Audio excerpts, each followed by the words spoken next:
The views and comments expressed on the following radio program by its hosts and their guests do not necessarily reflect the views of rmconair.com or its affiliates. Listener discretion is advised.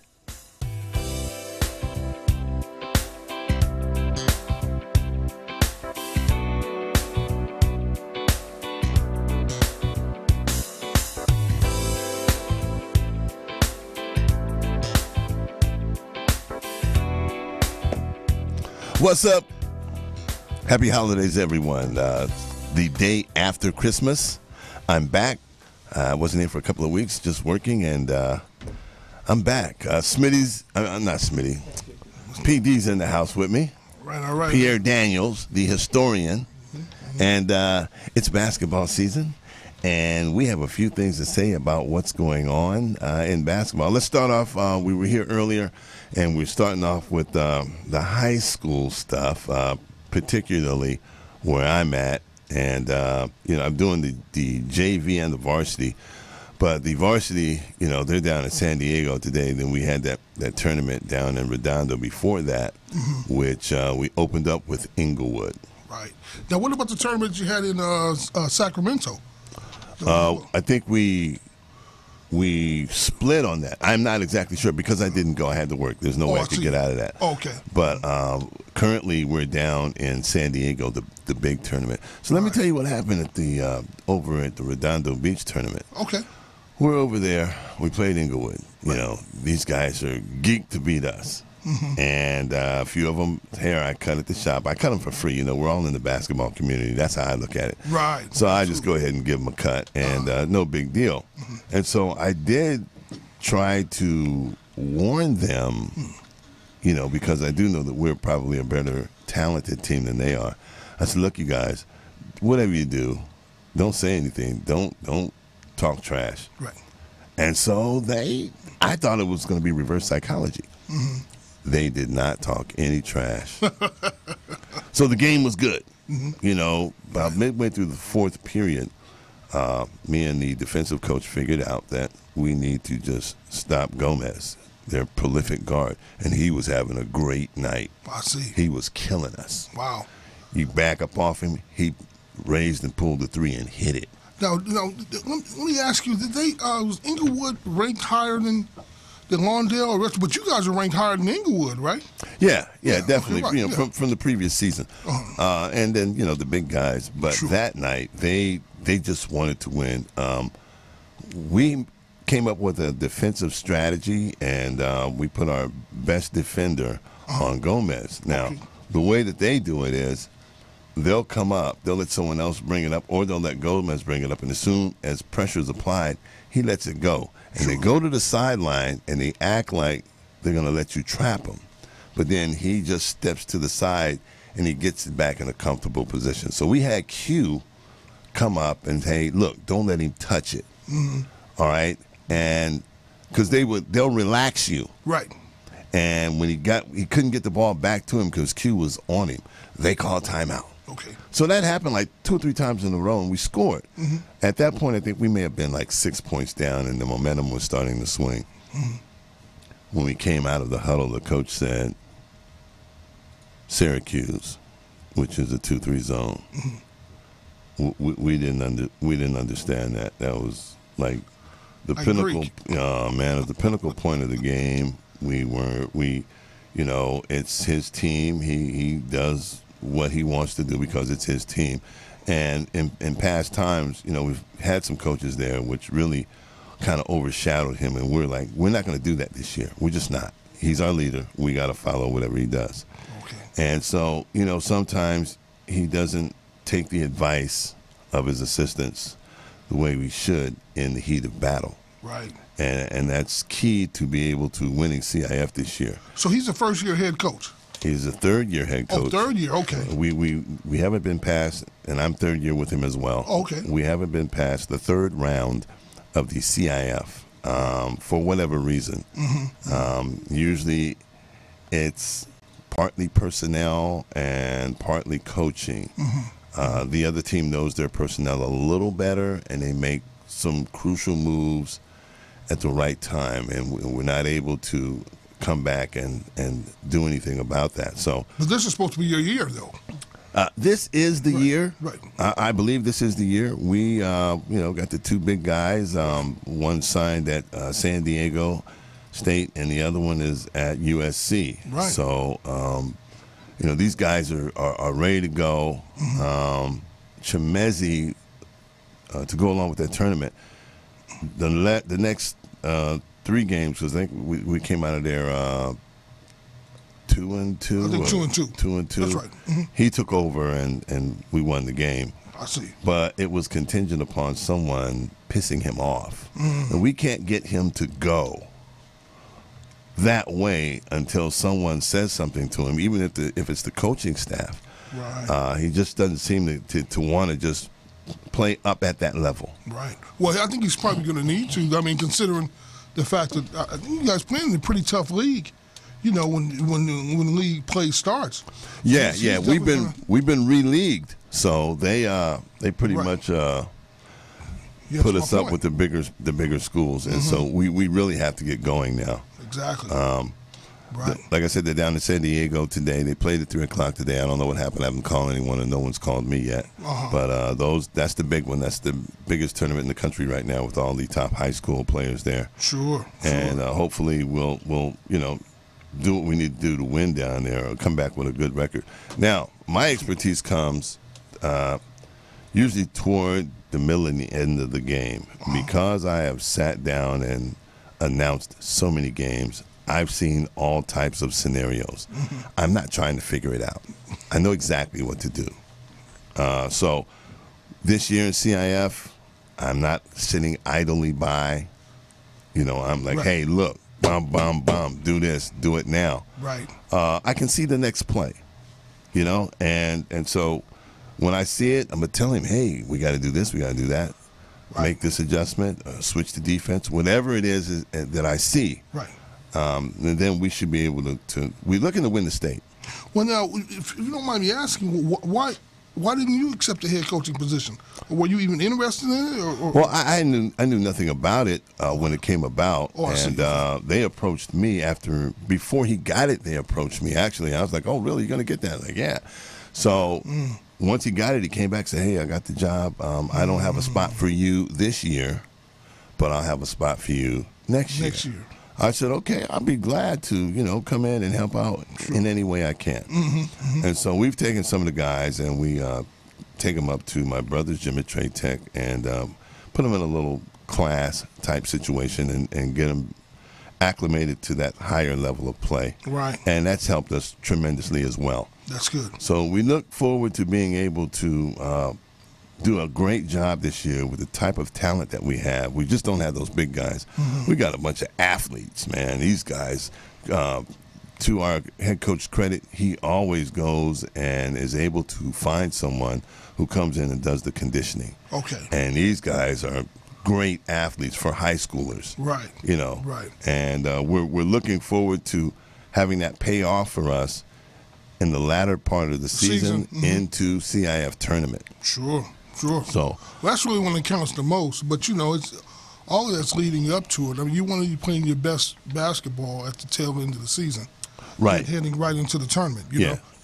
We want to peak then. We don't want to peak right now. Right. So I'm involved with the freshmen, the JV, and the varsity. JV had a game today, and we went up to Inglewood. We played Lakewood. We blew them out. I think it was like 45-69 was the score. Oh, that's good. And our athletes are listening.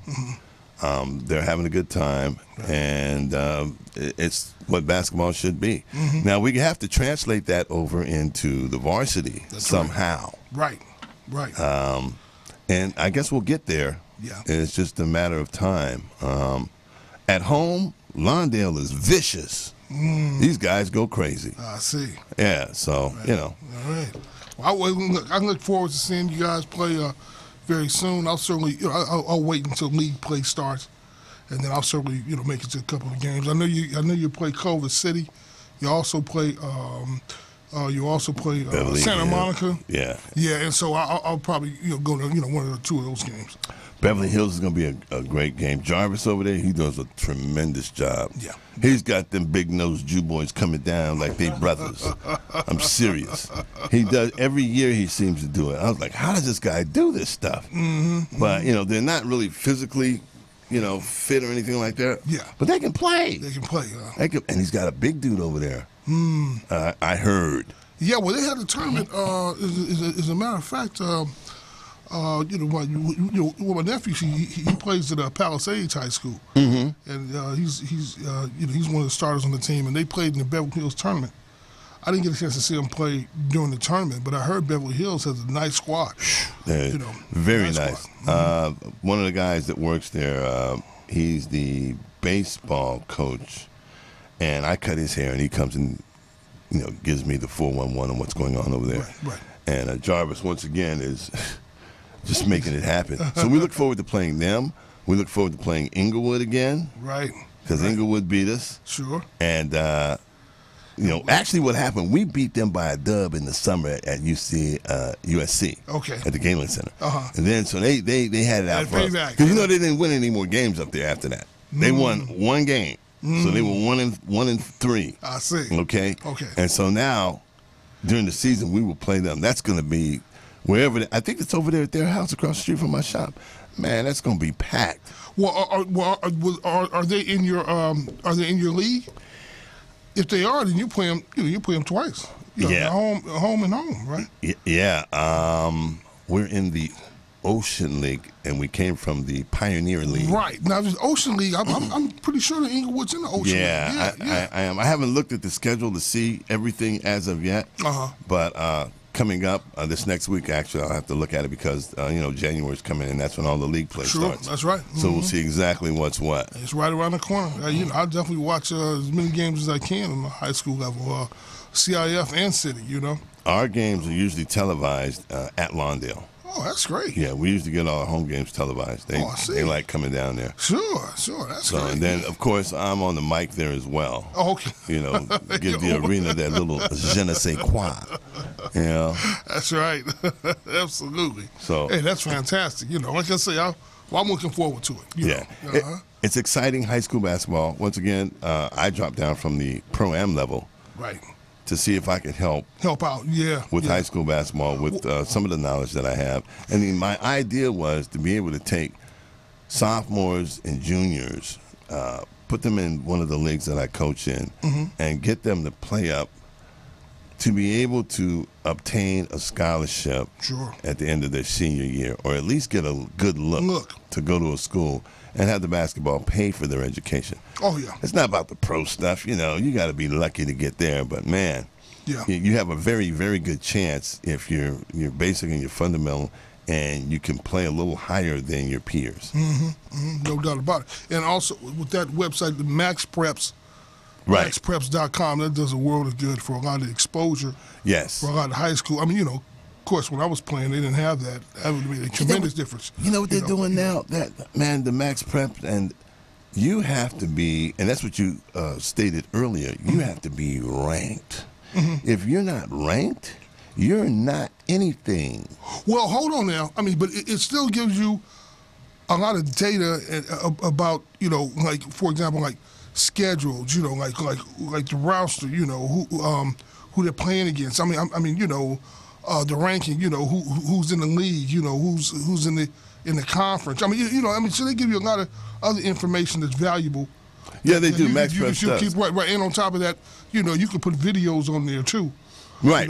Clips of the play. But what I found out from Gary from Cal Supreme, he sat me down because Chemezi wasn't really ranked, and he wasn't going to the type of games that would rank you, and he sat me down and said, look, man, this is the way that they're doing it now. You have to be ranked, and it follows you all the way through college into the pros. So, say, for instance, two big guys like that, if they decide not to be in that ranking system and don't go to those type of tournaments, when it comes time to go to the league and get drafted, if they're not ranked, they go low, which affects their money. Oh, no question. So I didn't know that, and I just thought it was like, okay, it's just high school, and it stops when you get to college. No, the same thing. It keeps going. I was like, oh wow, I had no idea. Hey, look, we're gonna go ahead. But especially now because you look at so many of the high schoolers that are leaving after 1 or 2 years. So it's like a lot of them just got out of high school. And the next year or two they're trying to get into the pros.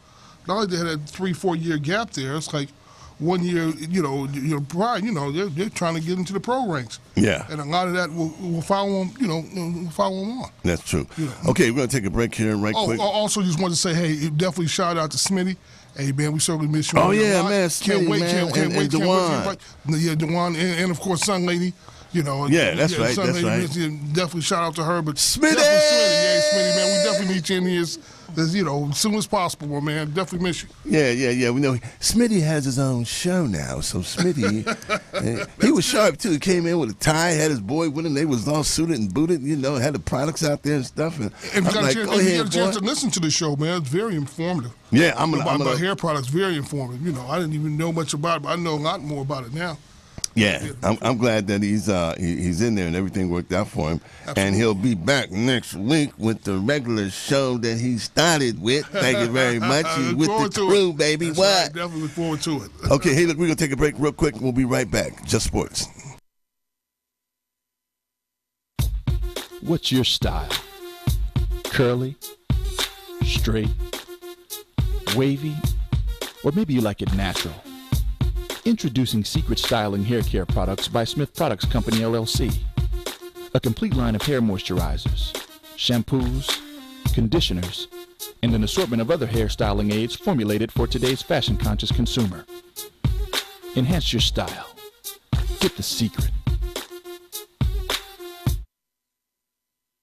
Are you a diabetic? Need some energy? Need to quench your thirst? Try Pitbull Sugar-Free Energy Drink, the only energy drink named suitable for diabetics by the American Diabetic Association. And it's now available with no calories, no carbs, no sugar, and no fat, and a smooth, natural blend of energy, vitamins, and minerals. Need to quench your thirst? Try Pitbull Sugar-Free Energy Drink, the only energy drink named suitable for diabetics by the American Diabetic Association. And it's now available with no calories, no carbs, no sugar, and no fat, and a smooth, natural blend of energy, vitamins, and minerals. Pitbull Sugar-Free Energy Drink is the healthiest, best-tasting energy drink around. For more information and online ordering with free shipping, please visit hiphopbev.com. Remember, Pitbull Sugar-Free Energy Drink, suitable for diabetics, great for everyone.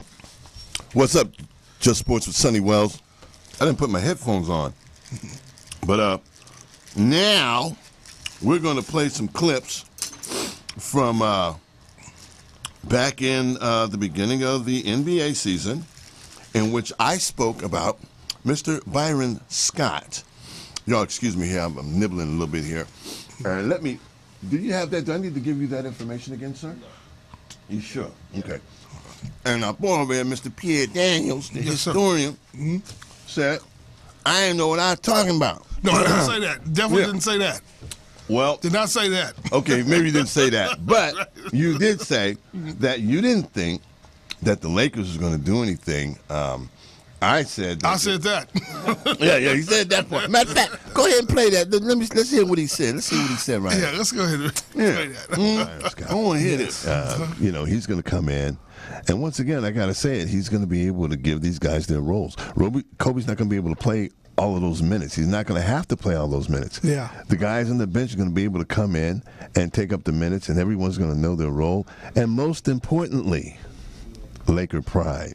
Yes. Now, I'm not a Laker fan. Mm-hmm. Okay. I still don't understand that. I know. LA and Inglewood, next to the cut Magic Johnson's hair, and you tell me you're not with the Lakers. Do you understand that one? No, I don't understand that. I'm a basketball fan. Yeah. But Byron Scott, I've liked him ever since high school. Okay. And he's already been in the NBA and did well with a few other NBA teams. That's right. So to come back home, yes, this is a great pick. This is what I'm glad. Jeannie Buss and them, they went ahead and, golly, because if they didn't, they would have wondered, oh, man, what are you guys doing? But I think this is the right pick. This is the year for them. Kobe's still there, and he looks great on the floor, running up and down, not favoring anything. Yeah. And once again, he won't have to play those extended minutes. Well, end of the game, though, we're going to give him the ball. Yes. And he's going to do what he does. Yeah. But like last year, okay, what is this 35-year-old guy doing running the point, playing extended minutes? Hey, I understand what you're saying, but they had to do that. I mean, what else did they have? I mean, Kobe willed them into the playoffs. Back live here, Just Sports. Lakers doing well right now. Mr. Pierre Daniels said they weren't going to be doing anything. I said they were. And currently, let's see, they've beat Sacramento, the Warriors that stomped them early on in the season.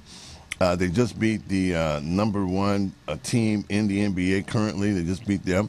And more importantly, Byron Scott, and this is my take on it, Byron Scott is giving Kobe Bryant the respect that he deserves. Now, I say that in the contents of Byron went to Kobe, look, Kobe, you're old. You're not out, but you're old. If in past times, and you know this, Pierre, all veterans got their respect because they got their rest. They didn't have to play extended minutes like that. You would bring in a guy like downtown Freddie Brown to come in and just do what he does. So that's what they're doing with Kobe. Hey, you rest. The rest of these guys need to play. They're getting paid. Right. They need to step it up. Need to learn how to work with each other, play some defense, have some pride, and of course, I think I said something about maybe around Christmas time. This is the day after Christmas. They lost last night. They're playing tonight. I don't know if they won, but they lost tonight. Did they? Okay. Well, they're a much better team than when they started out, and when Kobe comes back, they're going to be a better team, and all because of Byron Scott. And that's why I was so big on Byron, because he was going to make the necessary changes to the team to be able to get them where they are today. Your thoughts, Pierre? Are you aware of their overall record? No, because no. It's not about the overall record. It's about, for me, it's about the progress. Oh, see. The progress. They beat the defending league champions. And they beat the ones that stomped them by 40, I think.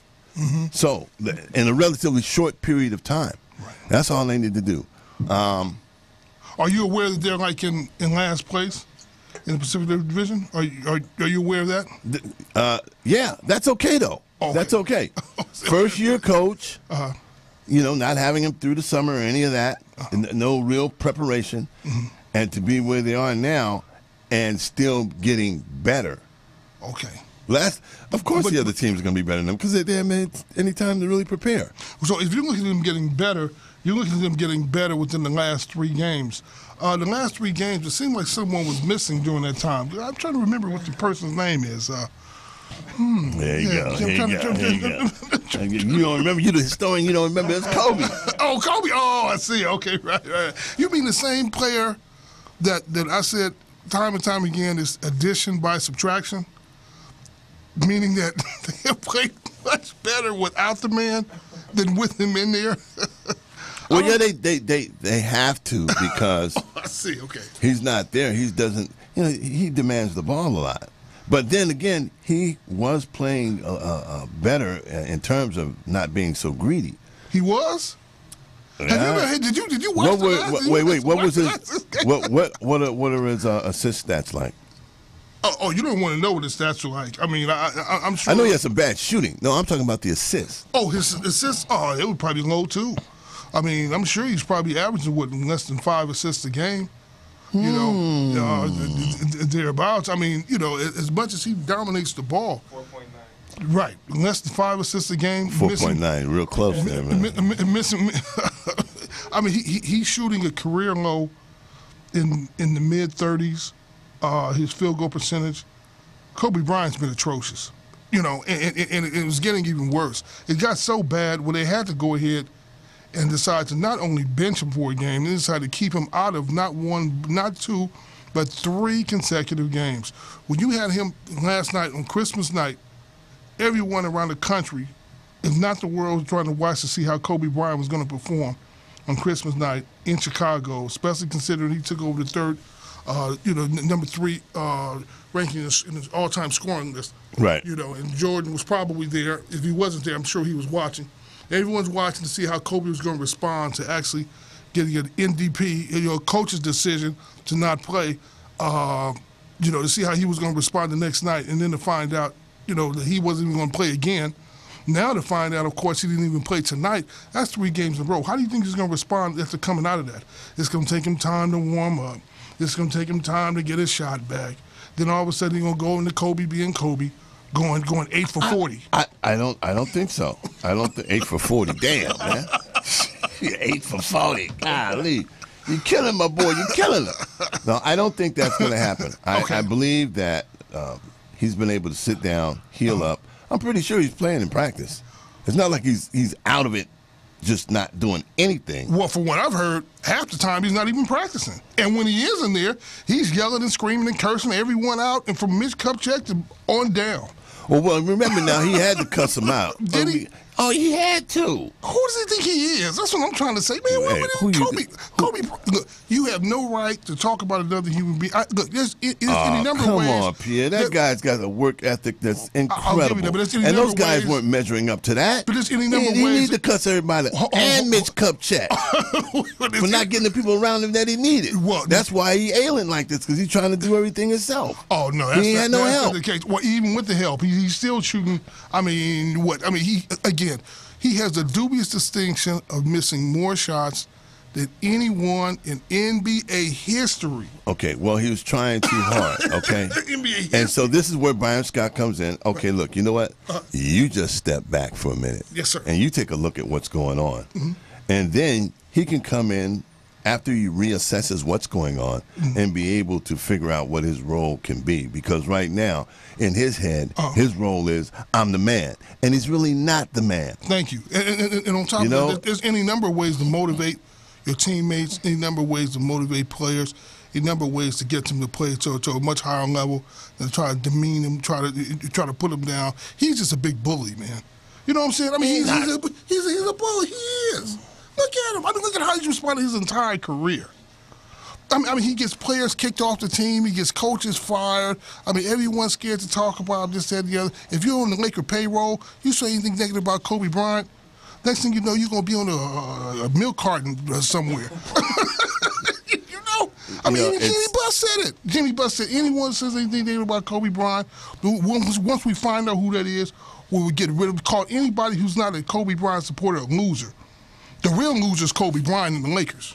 Well, I don't see it like that. In coaching, I've seen people with certain types of attitudes. Sure, I understand. I like them.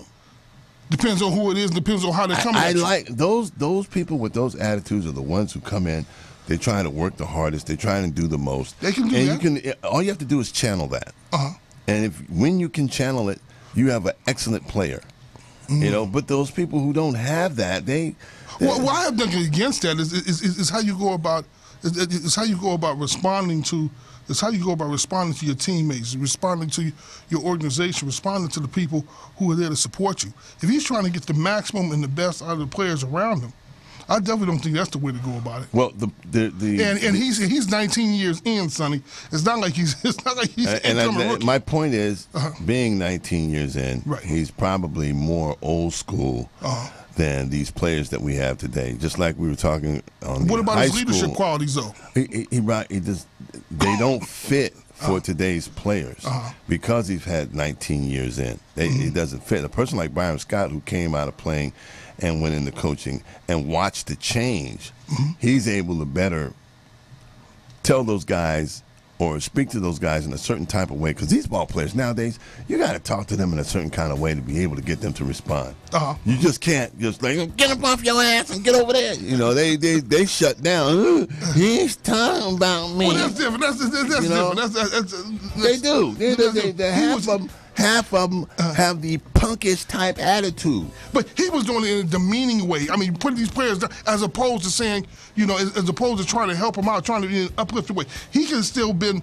It's not what he was saying. It's how he was saying it. He don't know how to do that. He's like, get up off your ass and get busy. Well, what am I doing? And he's leading by example. Who's telling him that? He's the one that's screwing up the whole team for them. Look, he's the hardest worker on the team. He might be that. So if you just work hard, you're gonna get better. Well, so what's his excuse for shooting 35%? He's trying to do too much. Nobody else doing nothing. They're doing it now, and that's why Byron separated them from. Okay, you guys separate real quick here. Hey, you know what? It's time to go. It's time to go. Wow. It's just sports. Me and Pierre, baby. Me and Pierre was here. Hey, Smitty, we can't wait till you get back. Yeah, man. come on back, Smitty Dewan, Bigfoot. Hey, thanks for watching. Just Sports. Sonny was big up the Pitbull. Crystal Davis Wells, and our engineer here, Chris. Brothers in the house. Yeah, That's right. we out. We'll see you next week. Late.